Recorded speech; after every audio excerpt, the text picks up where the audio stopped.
El karma yogi que ha realizado Atman al alma y por tanto el moksha, la liberación, trabaja por el bien de todos, por el bien de la humanidad. Y el conocimiento libera de Maya.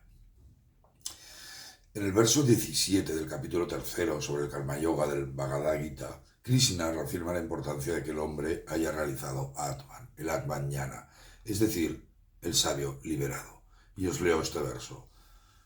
Pero quien se regocija en Atman, quien está contento en Atman y solamente encuentra la felicidad en Atman, ya no tiene ningún trabajo que realizar. Vamos a interpretar un poco, a reflexionar sobre este significado. Primero es que el karma yogi trabaja por el bien de la humanidad, eso es importante retenerlo.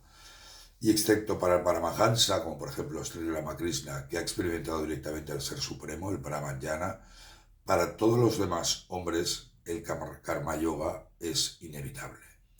En este verso Krishna describe al sabio liberado. Encuentra toda la alegría en Atman, toda la satisfacción en Atman, toda la felicidad en su alma infinita. Este sabio ya no mira al exterior, sino hacia su interior, hacia su Atman, su parte infinita. ¿Qué nos quiere decir Krishna con que ya no tiene ningún trabajo que realizar? La realización de Atman Jnana, le permite alcanzar la liberación, el moksha, y por lo tanto, y esto es importante, la ley del karma ya no le afecta. Se ha liberado de esta ley y por tanto ya no tiene que actuar. Pero en el caso de que trabaje, lo hará por el bien de la humanidad. Esa es la razón. Estos sabios realizados son realmente muy raros de ver. Todos los demás, tú y yo, debemos trabajar y no tendría sentido intentar renunciar a la ley del karma. Cuando el hombre se convierte en animal. Hoy en día y sobre todo en Occidente, tanto el apego como las distracciones por lo material han crecido de forma alarmante. El hombre común está atrapado en esta red de placeres y le es extraordinariamente difícil librarse de ellas. El sexo, la comida suelen ser una de sus máximas preocupaciones, pareciéndose cada vez más a un animal. ¿Habéis visto cómo un perro disfruta devorando su comida?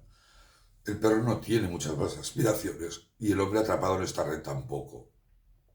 Posesiones, lujo, bienes, comida suelen ser su leitmotiv.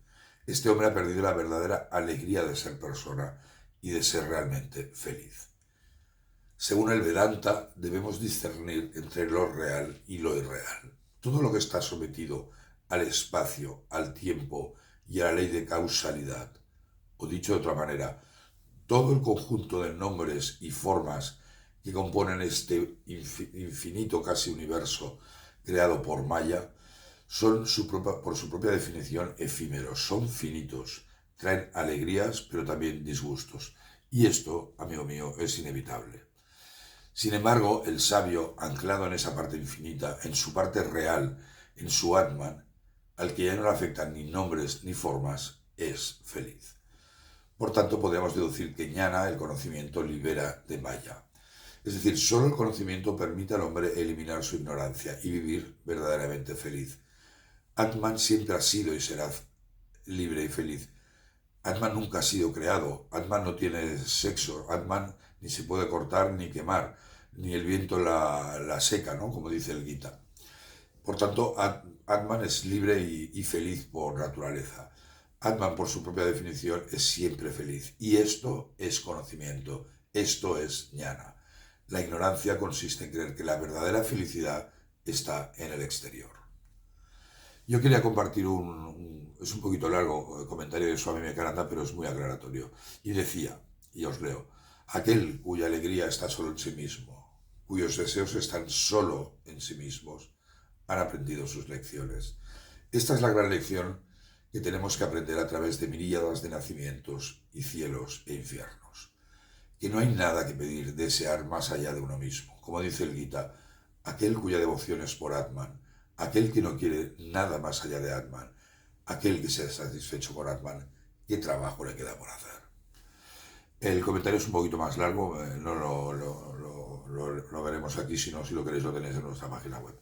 Por tanto, podríamos resumir todo lo que hemos hablado de que el karma yogi al final, al liberarse de la ley del karma, ya no le atañe, no tiene la necesidad de trabajar y si lo hace, lo hace por el bien de la humanidad. Y todo ello porque está centrado en Atman, en su parte infinita.